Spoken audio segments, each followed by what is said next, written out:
Zé Pilintra salvou meu ex-marido. Vamos ver. Olá, Aninha, Matheus e assombrados. Meu nome é Fulana, mas pode me chamar de Fulana. Como já é escrito no título, o relato não aconteceu comigo, e sim com meu ex-marido. Não haverá nomes, pode ler tranquilamente. O que irei relatar aconteceu no ano de 2017, mais precisamente no mês de junho, e que sempre me intrigou. E esse ano descobri toda a verdade sobre os fatos. Como você já deve saber, todos nós somos médiums. Eu já devo saber? Como assim? Como você já deve saber, todos nós somos médiums. Uns mais desenvolvidos, outros não. No meu caso, e do meu ex-marido, e do fulano, não sei, ela falou, pode ler, não haverá nomes, mas tá tendo nome aqui. Então, peraí.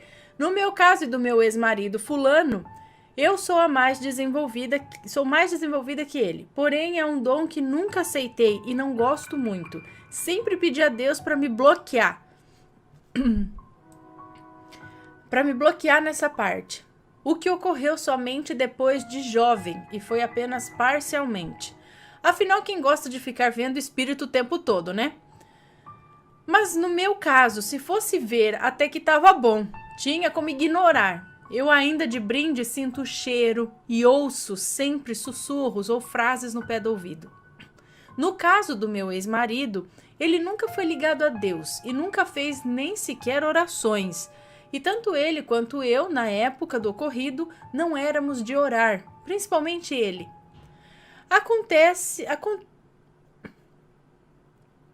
Aconteceria, no dia do ocorrido, uma festa na cidade em que moramos. O fulano e seus amigos se programaram com antecedência na compra de bebidas e carne para assar. Mas cada um compraria a sua bebida alcoólica. E assim fez o fulano. Contribuiu com a carne e no refrigerante. E à parte comprou a bebida alcoólica. Chegando no dia fatídico, eu resolvi levantar mais cedo, me arrumar e depois que a minha filha acordasse, iria arrumá-la, já que o começo da festa seria lá pelas 11 horas. Só que naquele dia acordei agoniada, acordei cansada e com um aperto no coração tremendo. Meu corpo pedia para ficar em casa e não deixar ninguém sair. Mas como eu tentava seguir uma vida normal, pensei em ignorar esse fato e apenas ir. Minha filha acordou, arrumei ela e como toda mãe de menina, eu deixei ela parecendo uma bonequinha. Mãe de menina que aceita que você arrume-a como uma bonequinha, porque, né, tem as menininhas aí que é meio difícil de você colocar a roupa que você quer nela, combinar lacinho, sapatinho. Não, eu quero o que eu quero. Falei, então tá bom, né, dona Penélope? Vamos lá. Fala, ai, mãe de menina, você arruma. Eu falo, não consigo arrumar a minha assim, não. Ela tem a opinião dela e aí eu pra sair de casa e querer... Eu já desisti. Falei, põe essa roupa mesmo, você quer essa? Põe essa, ponha. Não brigo mais. Então, né? Deixei ela parecendo uma bonequinha. Na época, ela tinha 1 ano e 6 meses. E na sequência, o fulano também se arrumou e saímos o quanto antes.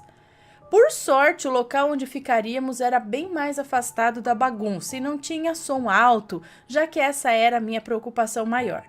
E aqui vai um detalhe maior. Eu e o fulano dividimos cerveja o tempo todo. E até a 1 da tarde bebemos umas 5 cervejas. E ele bravo já comigo porque eu bebia mais que ele. Enfim, à 1h30 da tarde tentei convencê-lo a irmos embora. Até que consegui. A minha agonia no peito não passava por nada no mundo. E comecei a sentir dor de cabeça. Não sei se era pelo local, a minha cabeça doía tanto que o meu corpo passou a implorar para sair dali logo, o mais rápido possível, e lá fomos embora. Chegamos bem em casa, ele resolveu passar por um local menos movimentado, já que havia vários bêbados por toda a cidade, mas ele teve que retornar, já que deixou um cooler para trás. Eu lembro que olhei para ele e disse: vem logo, pelo amor de Deus, eu tô com um pressentimento horrível e sei que você não vai me obedecer e ficar. Toma cuidado, vai muito devagar, por favor. Ele, como sempre, dando uma de machão, me olhou com um olhar de desdém, me deu um beijo e disse: calma, amor, eu sempre tomo muito cuidado. E lá se foi.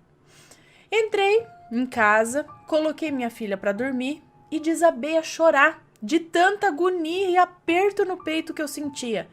E ele demorando. E nada.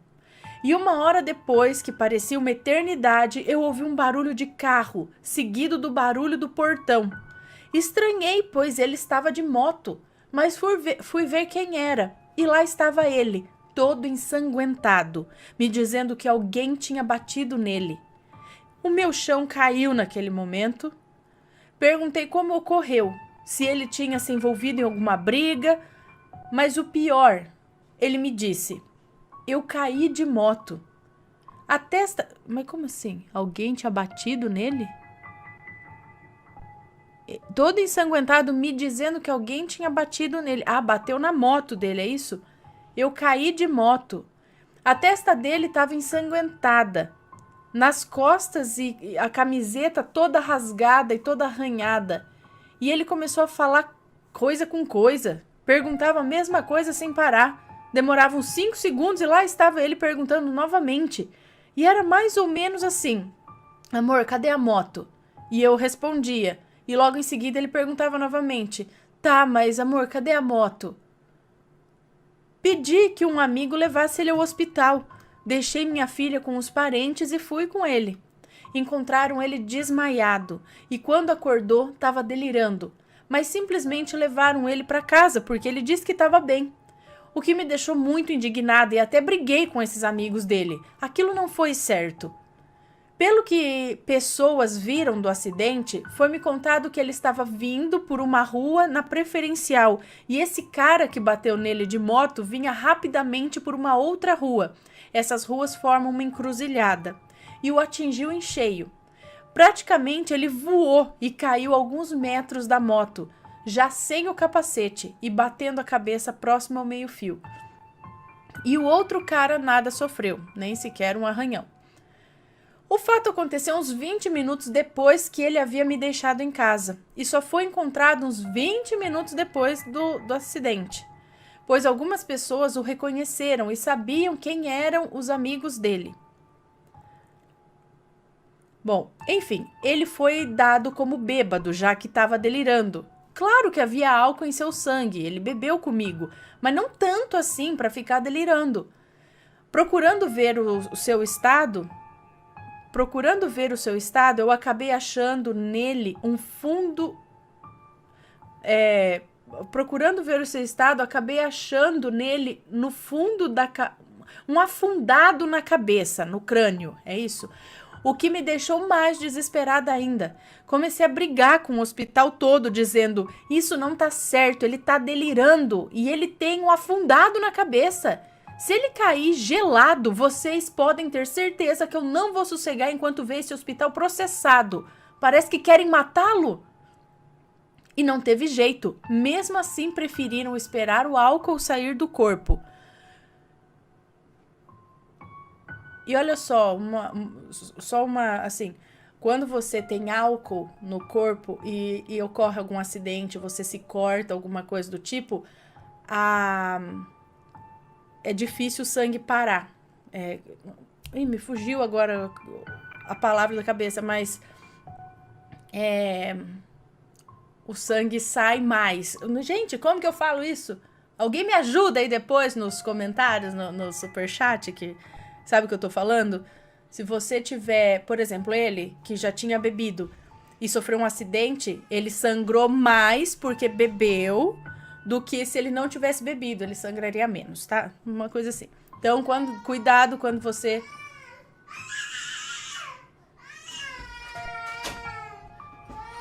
Crianças bravas.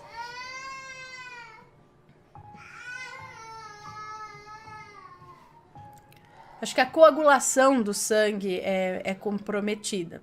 Né? Não que não vai coagular, mas é um pouco mais lenta, mais difícil. Se eu estiver falando besteira também, me corrijam, tá?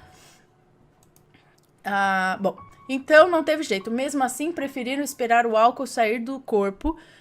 E como pela noite ele não estava nada bem, optaram por deixá-lo lá, para no outro dia avaliarem melhor. No dia seguinte eu já estava lá cedinho. Ele não podia ter acompanhantes e mesmo com ele chorando como um bebê porque ele não queria ficar sozinho, eu tive que ir e fui obrigada a me retirar. Eu disse que ia procurar os meus direitos, que assim não ficaria.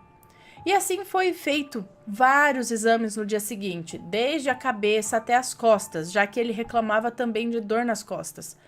Os delírios dele já haviam passado bastante. Mas ele perguntava a mesma coisa, com 5 minutos de diferença de uma pergunta para outra. Por sorte, nada estava quebrado. Foi mandado para casa por volta das 6 da tarde. Cuidei dele 24 horas por dia daquele dia em diante. Depois foi passado alguns exames em relação à cabeça, pois o mesmo se queixava de dores, e o que foi encontrado nos surpreendeu. O neurologista disse no laudo que foi apresentado sequelas de politrauma mais TCE, trauma crânioencefálico, e só lhe foi passado alguns remédios controlados, e o médico disse que somente talvez em um futuro ele teria sérios problemas. Depois de 1 mês e meio, ele se encontrava bem melhor e pôde voltar aos poucos ao trabalho. E agora eu vou relatar o que aconteceu este ano. Começo desse ano de 2019, já separada dele, ele me chamou para visitar a mãe dele, já que eu estava desempregada e não via a mãe dele há uns 3 anos. Resolvi ir. E lá fomos, fulano, eu e nossa filha, rumo ao Mato Grosso do Sul.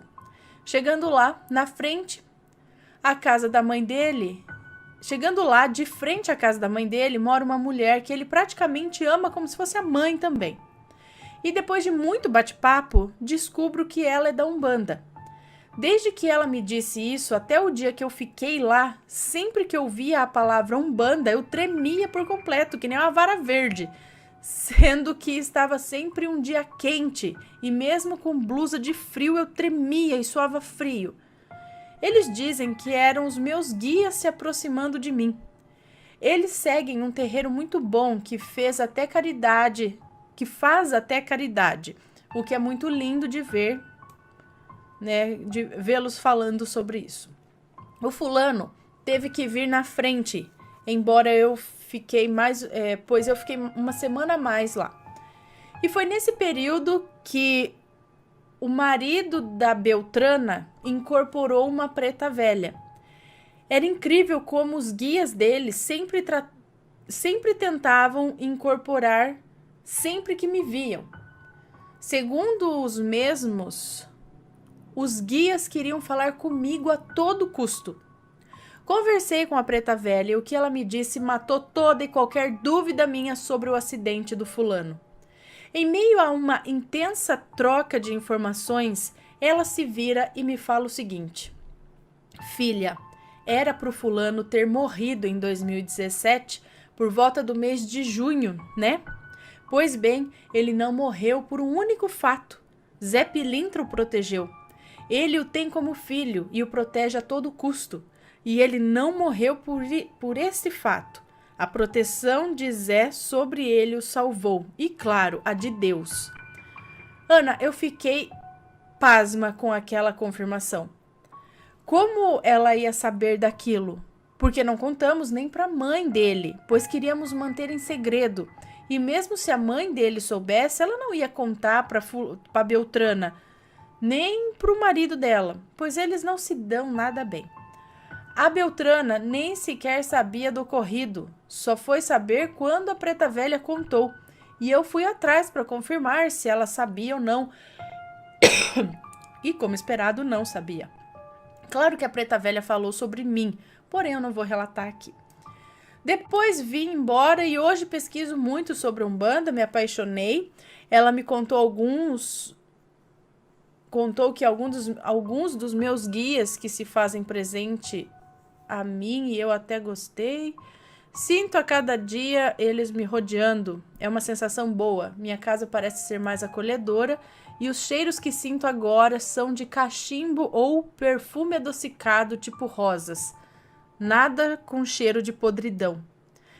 Agora, alguns fatos que preciso esclarecer. Muitos cristãos costumam criticar a Umbanda, como eu sempre vi. Mas por que uma entidade quer proteger um mero pecador? Alguém que para muitos cristãos queimará no inferno? Eu nunca entenderei a intolerância religiosa e o efeito que ela nos causa. Não estou aqui para convencer alguém a ir para Umbanda, e sim dizer que a sua religião não é melhor do que a do vizinho. Nesses meus 23 anos, já fui a várias religiões e cheguei a uma conclusão. Assim como existem terreiros de má índole, também tem igrejas de má índole. Sim, gente. Por exemplo, como o pastor que usa oferta de má fé ou como a irmãzinha que fala mal da outra, despejando toda a inveja. Não precisamos fazer trabalhos para destruir a vida do outro. A nossa língua é a melhor ferramenta para isso. Então, Ana e Assombrados, isso é só. Quero agradecer desde já, se chegar a contar meu relato e dizer que amo seu canal. E o site sobrenatural.org também. Eu leio desde 2009, quando vi e vivenciava minhas primeiras aparições. Beijos, amo vocês. Agora esse é só pra mim.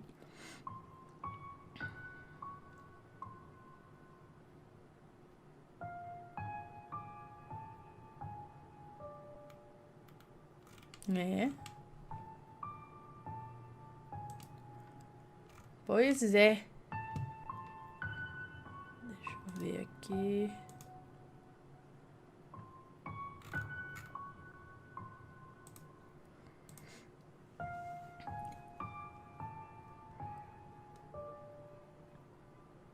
A gente tem livramentos de toda parte, não é?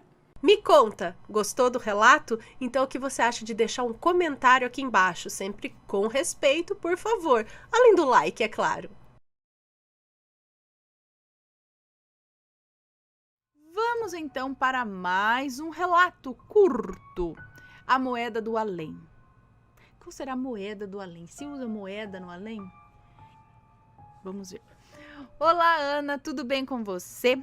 Este relato é curto, mas é intrigante. Pode ler tranquila que os nomes estão trocados. A minha mãe, Zezé, fez uma cirurgia e ficou hospedada na casa da minha irmã, que também é minha vizinha. Sim, nós moramos lado a lado. Então, fui ajudar fazendo uma faxina na casa dela para garantir o conforto da mãe. Lavei a casa toda, Ana, de cima a baixo, pois a cirurgia da minha mãe foi no pulmão. Então, limpeza era item essencial e obrigatório. A casa ficou um brinco. Na manhã seguinte, fui visitar a minha mãe para saber como ela estava e se estava precisando de alguma coisa. Cheguei e minha mãe estava no quarto dormindo, então fui até a cozinha onde minha irmã estava lavando a louça. Ana, a pia fica em frente a uma janela que dá para o quintal. A mesa da cozinha fica a 2 passos largos da pia. Se a minha irmã está lavando louça, ela não vê a mesa porque fica atrás dela. Pois bem, parei ao lado dela, encostei na pia de frente para a mesa para poder olhar para ela enquanto falávamos baixinho para não acordar a mãe. A casa estava silenciosa, já estávamos conversando, já fazia uns 10 minutos mais ou menos, quando de repente comecei a ouvir um ruído estranho, mas era baixinho. Tanto que minha irmã não percebeu, pois estava distraída com a louça. Olhei em volta, procurando o que era a causa, desse barulho, e qual foi a minha surpresa quando vi sair debaixo da mesa, girando, uma moeda. Ana, parecia cena de filme de terror, eu juro. A moeda veio girando, e fez uns círculos, até que perdeu a força e caiu deitada. Eu fiquei sem ação e eu falei, mana, que moeda maluca é essa daí? E ela respondeu, que moeda? E eu disse, essa que saiu debaixo da mesa agora? E aí eu relatei o que eu vi. Ana, fomos as duas para baixo da mesa, olhamos tudo e não havia absolutamente nada lá. Não havia toalha na mesa, não havia nada, não havia nem toalha na mesa. Então a moeda não estava mal colocada em cima da mesa, digamos assim, sei lá. Eu lavei a cozinha toda no dia anterior, não tinha nada no chão. Nós tentamos reproduzir aquela cena e fazer a moeda rodar, e só foi possível com uma ação humana mesmo. Colocar a moeda em pé não fazia ela girar, pois não tem desnível no chão. Então fica a pergunta: de onde saiu essa moeda? E como ela saiu da mesa, debaixo da mesa, girando? Ela rodou 1,5 passo até chegar a nós e depois rodopiar até perder a força e cair no chão. Foi uma distância relativamente longa para uma moeda. Até hoje isso é uma incógnita. E realmente... E antes que suspeitem de animais, já falo que não tinha nada além de nós duas na cozinha. Até hoje isso é uma incógnita e realmente fiquei com a cena de filme de terror na cabeça por não encontrar justificativa. O que você acha, Ana?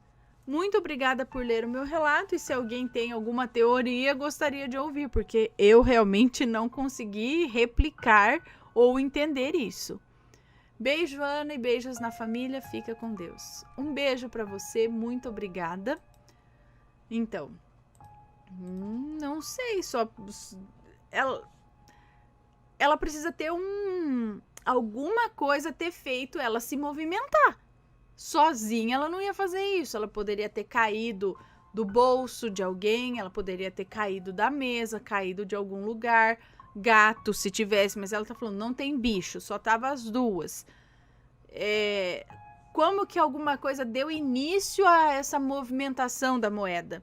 Não foi só uma moeda que surgiu, ela estava em movimento, vindo. Então, alguém tem que ter jogado, tem que ter dado início a esse movimento. Se ela não caiu da mesa, se ela veio da onde? Veio de outra dimensão? Foi um espírito que... E era uma moeda de quantos centavos? Aquela curiosa. Era uma moeda de quantos centavos? De R$1? Do que é? E o que vocês estavam conversando no momento? Será que foi algum sinal que alguém do lado de lá quis dar sobre algo que vocês estavam falando, pensando? Não sei. Já aconteceu isso com alguém aí?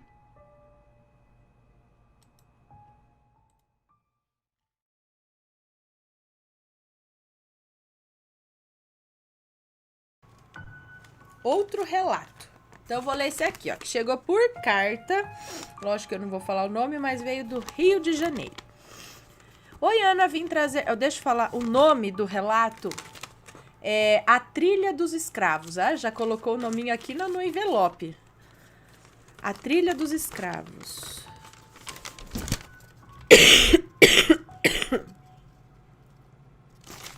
Vamos lá. Oi, Ana, vim trazer outro relato. Pode ficar tranquila que os nomes estão trocados. Aqui, ó, tá vendo? Cartinha aqui, ó. Primeiro, tenho uma amiga de infância que vou chamar de Beth. Segundo, eu morava com os meus pais em Caxias, num lugar chamado Capivari, é isso? Bem distante de tudo. Beth foi levar o atual marido dela, que eu e meu marido ainda não conhecíamos. Terceiro, a minha mãe já havia falecido e o meu pai ainda era viúvo. O marido dela ainda era viúvo, é isso? Meu pai ainda era... Bom, o marido dela não conhecia a minha mãe. E havia... E não sei o que lá, disse que a Beth era filha do meu pai. Hã? E não sei o que lá, disse que a Beth era filha do meu pai. Comentário que ele não negava nem confirmava. Passamos um dia muito bom e como só havia ar-condicionado no meu quarto, eu fiz uma cama para eles no meu quarto. Aí é que vem a parte do sobrenatural. O marido da minha amiga, que podemos chamar de José, levantou de madrugada e foi deitar na minha sala. Deitou no sofá de frente para o encosto do sofá. E quando estava num sono profundo acordou com uma sacudida suave no seu ombro. Ele pensou que se tratava da minha amiga, que acordou e não o viu no quarto. Mas era uma senhora de cabelos curtos, avermelhados, de baixa estatura, com um casaco cinza. Ana, ele descreveu a minha mãe. Ela queria saber quem era ele. Ele não sabe como voltou a dormir. Então acordou com passos. Eu sabia que a minha casa ficava no caminho de fuga de escravos, onde acabava num poço. Poço esse que existe no terreno distante, agora inativo. Quando José olhou bem, ele estava deitado no mato e vários negros corriam no meio da sala e havia mato, capim por ali. Ele contou que deveria ter umas 10 pessoas ali, todos negros, sem camisa, com bermudas feitas de pano de saco, e eles passavam correndo por ele. Eu havia sido informada que o Capivari, acho que é isso, foi uma fazenda e que havia escravos nela, mas eu não contei a ninguém, nem ao meu marido. José ficou assustado e como num passe de mágica, tudo voltou ao normal. No dia seguinte, eles foram embora e nunca mais voltaram. Hoje não moro mais lá. Meus pais faleceram e não tive condições psicológicas de morar na casa onde os dois faleceram. Moro hoje em outro lugar. Fui a mesma que mandou o que havia dentro do meu pai. Obrigada por ler meu relato. Beijos em você e nas crianças. Um beijo para você, muito obrigada. Eu sabia que eu conhecia esse papelzinho. É o que eu falo. Eu acredito que toda fazenda que tem uma certa idade aí abrigou escravos. E talvez isso que tenha acontecido aí, fora a aparição da mãe querendo saber quem é, pode ser uma impressão, né? Uma coisa, uma fuga, alguma coisa que aconteceu deles ali naquele local e nesse momento ele viu isso se repetindo. Ficou uma impressão no local.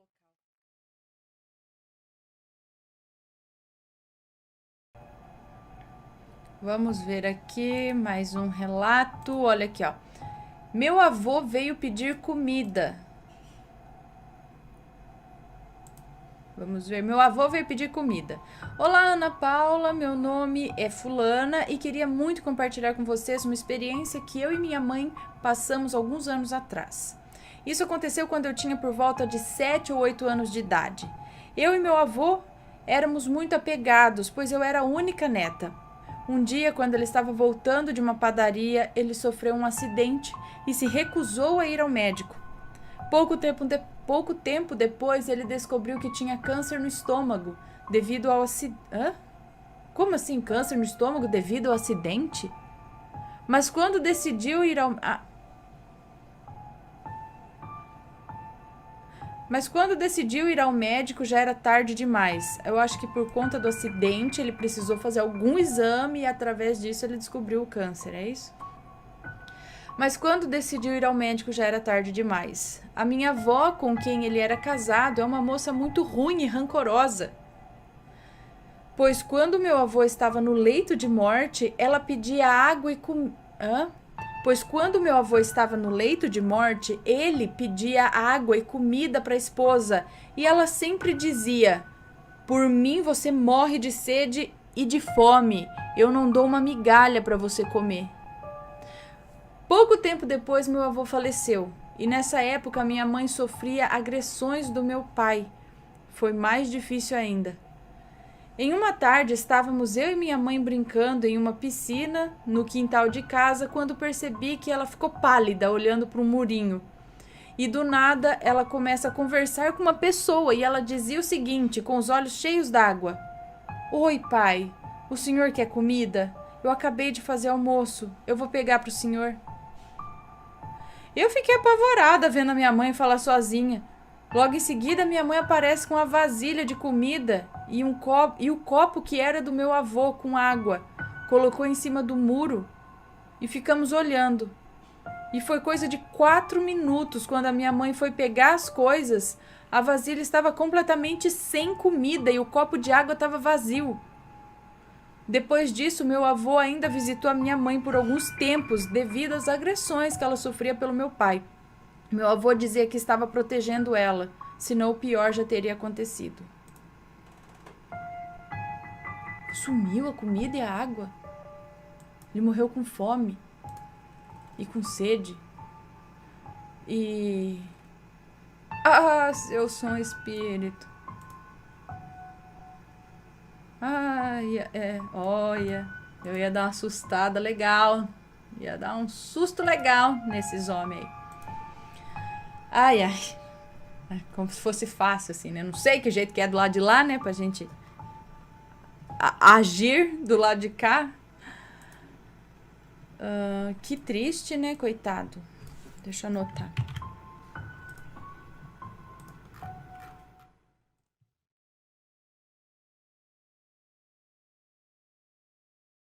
É um relato medião até, assim. E é este, Ritual do Elevador.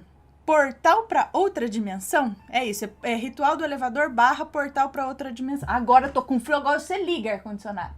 Agora você tora, porque agora eu tô de blusa.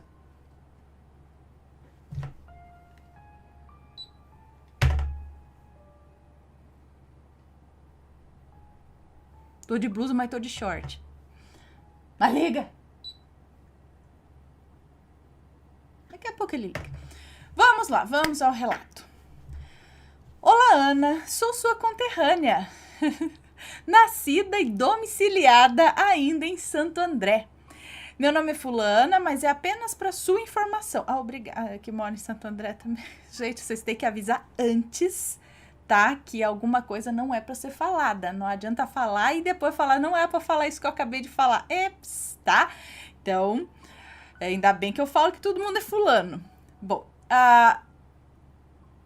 tá, não coloquei mais nenhum nome nesse relato.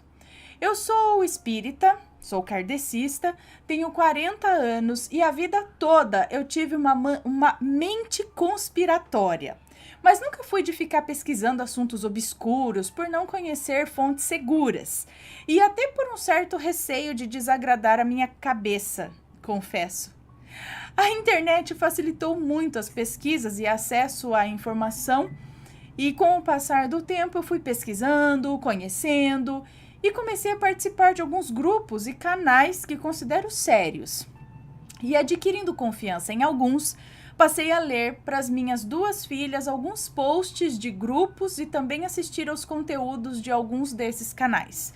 Afinal, quero que cresçam sabendo que o mundo não se resume ao que elas ouvem ou veem. Dito isso, vamos ao que interessa. Em meados de 2017, minhas filhas, na ocasião, uma com 15 anos e a outra com 10, elas foram com o pai fazer uma visita ao irmão dele, tio delas, que mora num condomínio aqui na cidade mesmo. Quando elas voltaram, estavam muito eufóricas, contando a respeito de algo incomum e muito estranho que havia acontecido durante uma brincadeira, entre aspas, que elas haviam participado juntamente com uma moradora do condomínio. E a sobrinha da minha cunhada também. Não dei muita atenção, pois achei que era coisa de criança e não tem... achei que era coisa de criança que não tem muito convívio com outras crianças. Pois bem, uns 4 ou 5 meses depois desse ocorrido, eis que eu estava lendo com elas um relato intitulado Ritual do Elevador, em um grupo de teorias da conspiração que eu participo no Facebook. E elas se empolgaram dizendo que essa era a brincadeira da qual tinham participado quando foram visitar o tio. O relato contava sobre uma experiência que a moça havia tido com o elevador e ensinava detalhadamente a fazer o tal do ritual, que supostamente levaria quem o realizasse para outra dimensão. Era um processo meio longo, cheio de detalhes que nem daria para fazer de cabeça. Teria que anotar num papel para seguir passo a passo. Eu, sinceramente, nunca tinha ouvido falar de nada referente a esse assunto.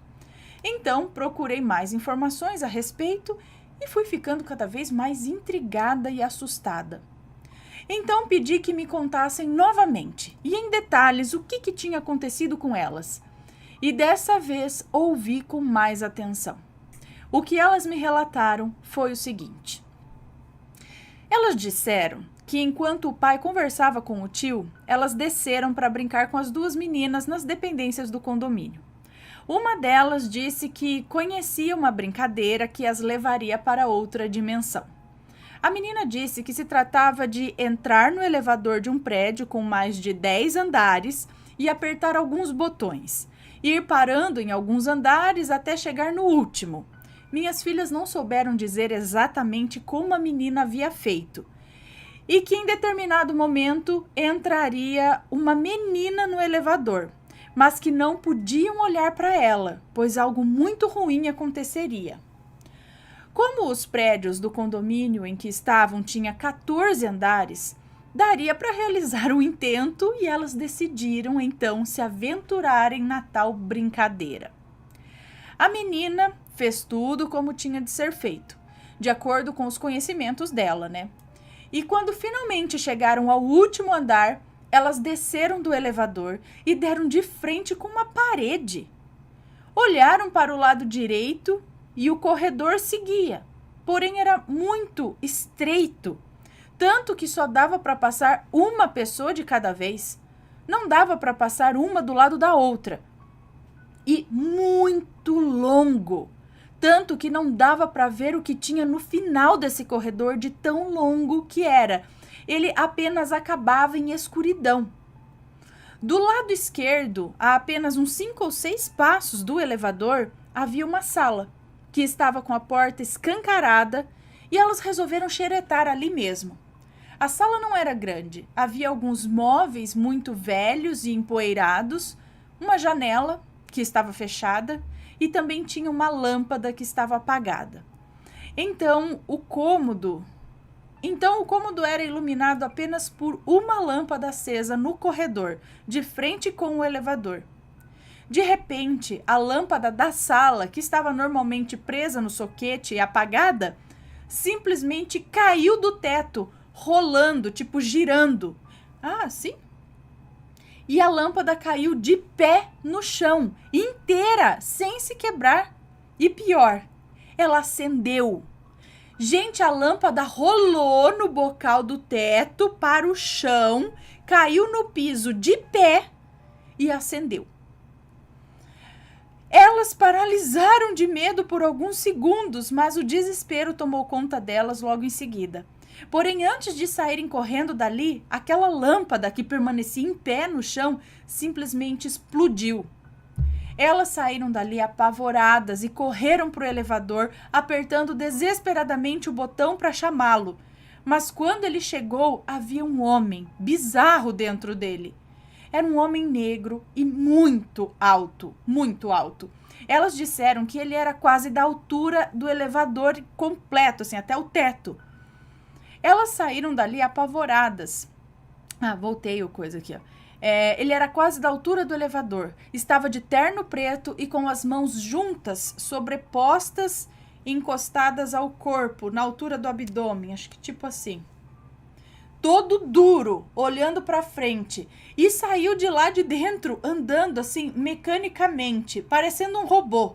E foi em direção à sala. Ele olhava apenas para frente, sem abaixar a cabeça. E como era muito alto, ele nem chegou a olhar para elas. Então elas entraram correndo no elevador e novamente começaram a apertar desesperadamente o botão do térreo. Para alívio delas, a porta fechou e o elevador começou a descer. No entanto, alguns andares abaixo, o elevador parou e entraram 2 meninas louras. Uma era maior que a outra, mas quando a porta se abriu e elas viram as meninas, elas mais do que depressa se viraram de costas, com medo de olhar no rosto delas. Ia acontecer algo pior. Minha filha mais velha perguntou, ainda de costas, "Você é de verdade?" E não obteve resposta. Então perguntou: ela é sua irmã? E também não obteve resposta. O elevador parou no andar seguinte e essas meninas desceram. Foi aí que a minha filha olhou para a coleguinha que sugeriu a tal da brincadeira e ela estava tão apavorada que tinha até feito xixi na roupa, ali mesmo no elevador. Elas mal olharam para essas meninas, então nem perceberam nada de diferente nelas e não sabem dizer se essas meninas eram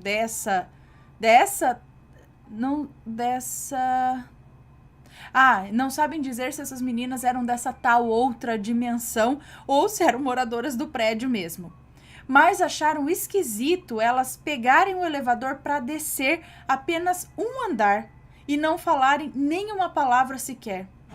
Mas essa foi a última intercorrência e por fim elas conseguiram voltar para o andar térreo.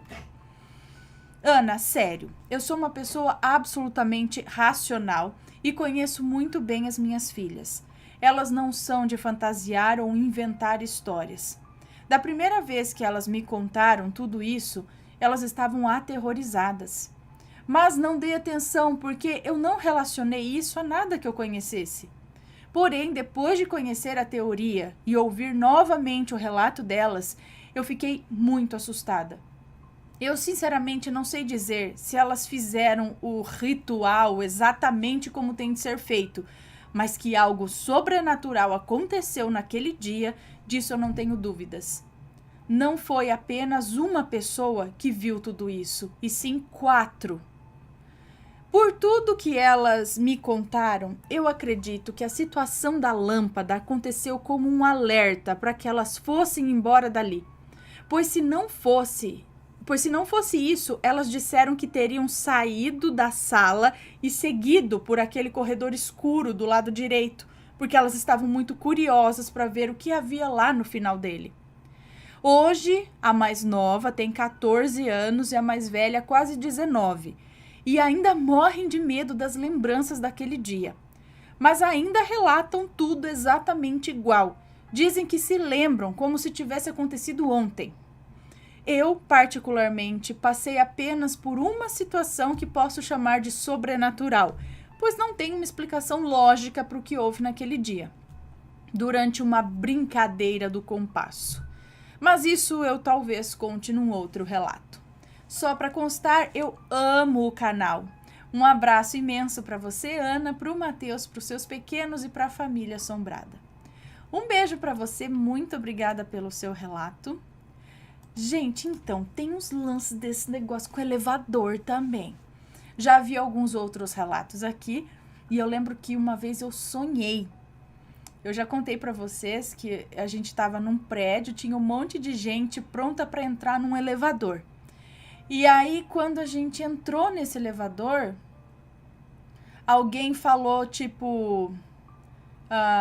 olha, só não pode apertar o número 7, vamos dizer assim, porque senão a gente vai para outra dimensão, sabe? E aí alguém foi lá e falou, pá, e apertou o 7, tipo, vamos ver, pá. E nisso o elevador chegou e abriu a porta num andar onde todo mundo saiu, assim, era um andar que lembrava um lugar de shows, tinha uns negócios de veludo vermelho, umas cortinas vermelhas, como se fosse um antigo teatro, talvez. E aí todo mundo ficou ali meio perdido, só que aí o elevador fechou e não tinha volta. Tipo, ferrou, agora como que a gente vai sair daqui? Não tinha como entrar no elevador e voltar. Aí todo mundo ficou assim, de repente surgiu um homem lá, e esse homem olhou pra gente com uma cara de, ei, Laia, né? Tinha que fazer cagada. Sabe, olhou assim, meio repreendendo, não falou nada e abriu um portão. E no que ele abriu esse portão, as pessoas começaram a sair e na minha visão era como se eu saísse do portão de uma casa, de dentro da garagem pra rua, né, por aquele portão. E aí no que a gente saiu nesse portão, o que tinha lá fora era tipo uma vila medieval, era um lugar... aí eu vi umas pessoas, mas foi só tipo, entrei, visualizei que tinha umas pessoas com roupas bem de camponesas, assim, era um chão de pedra, umas casas de pedra e aquelas coisas bem feudal, assim, sabe? E aí acabou. Aí eu acordei, sei lá se eu acordei, se mudou de sonho, eu só lembro disso. Mas eu nunca soube desse tal de ritual de elevador que leva pra outra dimensão. Mas eu sonhei com algo assim. Será que tem mesmo, gente? Meu Deus, eu vou ficar com medo agora de andar de elevador também. Gente, nós vamos ficar com medo de tudo. Fala do que mais? Agora você tem que ter medo dos espíritos que vem abusar de você de noite. Tem as coisas, você fica com medo dos vivos, fica com medo dos mortos. Agora eu fico com medo de sumir. Depois que eu vi o especial do Matheus também, falei, meu Deus, não vou andar atrás de árvore. Se eu sentar atrás da árvore, eu posso sumir. Meus filhos eu vou agarrar aqui quando for andar no parque, porque vai saber. Eu vou ficar com medo de entrar no elevador e parar no sei lá onde. Ai, quantos perigos, gente. Bom, não precisa não, senão nós vamos ficar paranoicos e não vamos viver, né? Então, se tiver aqui pra outra dimensão, a gente vai, a gente bate um lero com o pessoal do lado de lá. Se a gente sumir, a gente vai ver pra onde que vai dar, a gente vê o que, né? Se não for comido por nada, quem sabe a gente conhece um outro lugar. Credo. Bom, dito isso, vamos dar beijo nessas pessoas bonitas.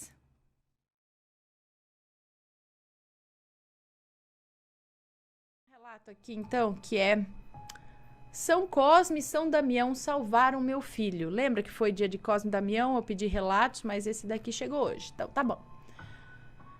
Chegou hoje o caramba, chegou dia 28, anteontem. Eu não sei meu Deus, tô confusa. Eu tô virando a noite, o dia da noite. Eu já não sei que dia eu tô, o que eu tô fazendo no planeta. Vamos lá. Olá, Ana e Matheus. Vou contar-lhes o meu relato na esperança de você contar um dia. Gosto muito do seu canal, não perco desde os vídeos do Matheus até os relatos ao vivo. É uma moça, tá? Bom, sem mais delongas, vou contar o meu relato. Me chamo Fulaninha, moro no Rio de Janeiro e meu relato é assim. Estou junto com meu marido há cerca de 4 anos e nesse meio tempo engravidei de gêmeos, mas por eu fazer uso de contraceptivos, há muito tempo, antes de engravidar, surgiu uma complicação e acabei perdendo com apenas 3 meses de gestação. Nossa, mas por conta de contraceptivo? Bom, meu companheiro, por sua vez, desejando muitos bebês, ficou muito triste pela situação.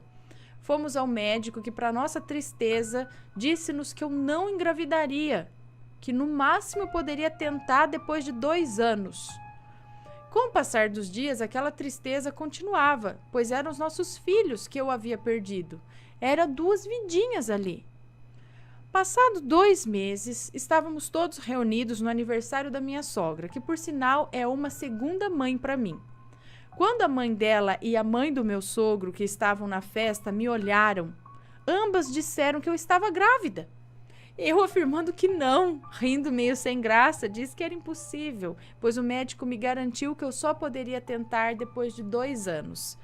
E assim elas continuaram insistindo. E eu dizendo que não e desconversando, pois eu ainda estava triste pela perda recente que eu havia sofrido. Enfim, logo depois do aniversário da minha sogra, comecei a me sentir mal, indisposta, com muito sono e tal. Aqueles sintomas da gravidez. Mas eu logo pensei que não havia de ser nada, já que eu estava menstruando, né? Os dias foram passando e nada desses sintomas sumirem. Até que a minha sogra, me vendo branca igual um papel e sem forças, resolveu me levar ao médico para saber o que eu tinha. E o médico disse que era uma virose. Coisa de hospital público no Rio de Janeiro, né? Tudo é virose. Bom, e assim se foi até que eu, por minha conta própria, resolvi fazer um teste de gravidez, né? Vai que... Ana, para minha surpresa, deu positivo. Eu não acreditei. Como assim? Eu grávida? Pois comigo estava tudo normal, a não ser o fato da minha tal virose. Detalhe que fiz o teste no Dia dos Pais, dia 14 de agosto de 2016. Contei para minha sogra e pedi segredo, mas de tanta felicidade ela não se conteve e acabou contando para o meu sogro, que foi contando para a família até chegar ao meu marido, que na mesma hora me ligou perguntando se era verdade. Eu não tive como esconder e acabei confirmando. Os dias foram passando e eu sentindo o meu milagrinho crescer. até que fui bater a primeira ultrassom. Ana, eu já estava grávida de quase 3 meses. Até que aconteceu. Numa noite eu sonhei com o senhor Zé Pilintra e a cigana Esmeralda. E nesse sonho eu dançava muito com eles. Dançava tanto que senti os meus pés doerem. Até que a Esmeralda disse em tom de deboche que a criança que estava em meu ventre não me pertencia, para eu tomar cuidado, pois eu poderia perdê-la a qualquer momento. Eu acordei muito assustada e chorando muito. Eu não queria perder o meu milagrinho. Acordei meu marido e contei a ele o sonho. E por ele ser da Umbanda, ele não duvidou de mim. E juntos ficamos acordados e conversando com o bebê que estava na barriga.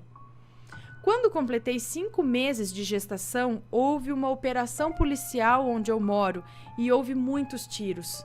Eu fiquei nervosa naquela situação. Acabei passando muito mal a ponto de ter sangramento intenso e ter que ser levada ao hospital às pressas. Chegando lá, a notícia de que eu poderia estar sofrendo um aborto espontâneo. Então foi nessa hora que o meu marido dobrou os joelhos e pediu a São Cosme e São Damião que salvassem a vida do nosso bebê. Bem resumindo o relato, que já está grande demais, toda a gravidez foi complicada, com idas e voltas ao hospital, tomando remédios para segurar o bebê, até que um dia antes do bebê nascer, já estava entrando em trabalho de parto há 2 dias, pois o meu filho havia rasgado a bolsa em cima na direção do estômago e não embaixo, como a maioria dos bebês. Ups, errou, não é em cima, é embaixo. Fui a uma igreja e mesmo cheia de dor, eu fui, Ana, do jeito que eu tava, de camisola e andando igual uma pata. Chegando lá, o pastor me revelou que haviam feito um trabalho para que o meu filho morresse na mesa de parto. Mas algo muito forte estava protegendo o meu filho e que ele nasceria bem e saudável. Ana, foram 6 horas naquele quarto gelado do hospital, com dor. As orações que o meu marido fazia a São Cosme e São Damião eram tão fortes que mesmo com pouco líquido na bolsa, o meu filho nasceu saudável. Em agradecimento aos santinhos, o meu marido todo ano, Dia das Crianças, dá doces e assim que meu filho, que hoje tem 1 ano, completar 7 anos, cortaremos o cabelo dele e daremos ao Instituto do Câncer. Ana, esse foi o meu relato. Sei que não é nada assustador, mas tenho orgulho em contar. Desculpa pelos erros de pontuação. Não, tá certo. Obrigada por ler meu relato. Um grande abraço para você, para os seus pequenos, para o Matheus e toda a família Assombrada. Muito obrigada. Olha lá, e o primeiro, legal, né, que a primeira gravidez eram gêmeos que ela perdeu. E aí as orações foram para São Cosme e Damião, né, que são irmãos também. Tô falando, né? Então, olha lá, mas foi fazer trabalho. Eu falo, coisa ruim que acontece sempre tem dedo de gente no meio. Não é espiritual só. É alguém que vai lá futucar. É gente que pede para as entidades fazer o mal. É gente. E aí junta uma coisa, fomenta a outra ali, é gente ruim que tem influência de outra coisa mais ruim ainda, e aí vai virando aquela coisa ruim. O negócio é ter proteção mesmo, hein? Mas que bom, deu tudo certo, o milagrinho tá aí, né? Muito bom. E eu falo pra vocês que dependendo da situação, vale a pena pedir segunda opinião de médico, viu? Terceira opinião. Porque eu lembro, eu tive... A primeira gravidez que eu tive foi anembrionada. Eu não sabia, né? Eu fiquei grávida e aí um dia comecei a ter um sangramento. E...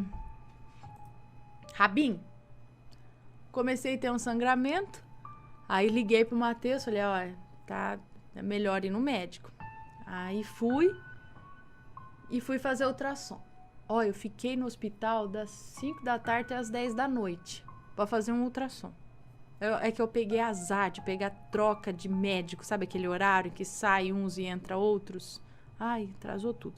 Aí fiquei lá, eu ia com um médico.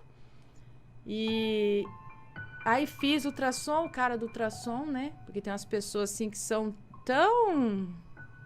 né? Eles estão lidando com gente, mas parece que eles estão lidando com um pedaço de madeira que tá ali, né? Ainda mais uma mulher grávida. Aí tá lá, olhava, não falava nada e eu tipo lá. E aí, filho, me dá um feedback, a minha barriga, né? Não falei nada, só tava lá nervosa, né? E ele não falava nada. Ele falou, de quanto tempo você disse que tá mesmo? Aí eu falei, eu acho que na época era pra eu estar de 7 semanas. 7 semanas, eu acho. Aí ele fica olhando. Aí eu perguntei, por quê, né? Porque eu não falava nada. Aí ele falou, não, porque aqui, o que me parece, corresponde aqui a 5 semanas. E eu, né? Não sei, vai que é mesmo. É porque eu sabia, eu tava querendo engravidar. Então, sabe aquela fase que você conta a lua, os dias, a ovulação, isso aqui veio, isso aqui não veio. Então, você sabe exatamente se bobear a hora, né? Então, aí eu falei, não sei, né? Tá. Aí ele falou, bom, eu vou passar pro médico, aí o médico te chama. Beleza, e eu lá esperando. Aí foi mais 823 horas, aí o médico me chamou. E aí o médico, assim, na maior delicadeza do mundo, chegou e falou assim, olhou, perguntou de novo quantas semanas, eu falei, mas você tá com uma gestação embrionada. Sabe, como se fosse a coisa mais normal do mundo. E eu tentando não entender o que estava sendo dito, eu falei, isso que é? Isso... Eu falei, não, a gestação embrionada. Tem tudo ali, tem um saco gestacional, mas não tem embrião nenhum. E ele falando assim, né, como se ele estivesse falando que eu tô com uma gripe. Aí eu fiquei... E não tem nada pra fazer. Ele falou, às vezes... Tem casos que depois de algumas semanas até não deu para ver o embrião aqui. Às vezes pode ser que daqui a 2 semanas dê para ver alguma coisa, mas eu acho que não tem nada. Bem nessa frieza mesmo. Aí eu falei, tá. Aí na hora que eu tava saindo, encontrei o médico ainda que tava... Aí eu expliquei tudo para ele, ele falou, faz o seguinte... 1 semana, repouso absoluto, usando tal remédio e tal. E eu fiquei lá 1 semana. Não sei se foi 1 semana, 3 dias, perna pra cima lá, tudo. E aí eu não lembro o que aconteceu. Aí sei que eu comecei, acho que... Nossa, me deu um... Não sei o que aconteceu. Eu sei que, resumindo o negócio, era na embrionada mesmo. Não tinha embrião. Aí eu chorei, até de madrugada. Fiquei chorando na sala. O Matheus chegava e falava, quer que eu faça alguma coisa? Eu falei, vai embora, eu só quero chorar. Aí eu fico imaginando, se era 7 semanas, 5 semanas, e não tinha embrião nenhum, né? O tal do ovo cego, imagina quem perde, gente, que tem lá, ai, é horrível. Aí sei que o médico marcou uma curetagem, e curetagem é você ir lá, tal, no hospital, e eles põem uma cureta, né, que é um instrumento, passa lá por dentro, vai no teu útero e tira tudo que vai raspando o útero por dentro. Tudo que tinha de material, de sangue, de saco gestacional, de coisa que não vai nascer, para não ficar lá dentro, você tira. E só que eu já tinha escutado alguns casos que, dependendo do tempo de gestação, você poderia tomar um remédio e soltaria isso, não precisaria da curetagem. Eu perguntei isso para ele, porque, né, um procedimento meio agressivo, eu não sei se é em todo caso que precisaria, eu tava meio com medo de fazer. Aí ele falou, não, tem que ser a curetagem mesmo. Aí beleza, aí marcou, tipo, segunda-feira às 11 da manhã.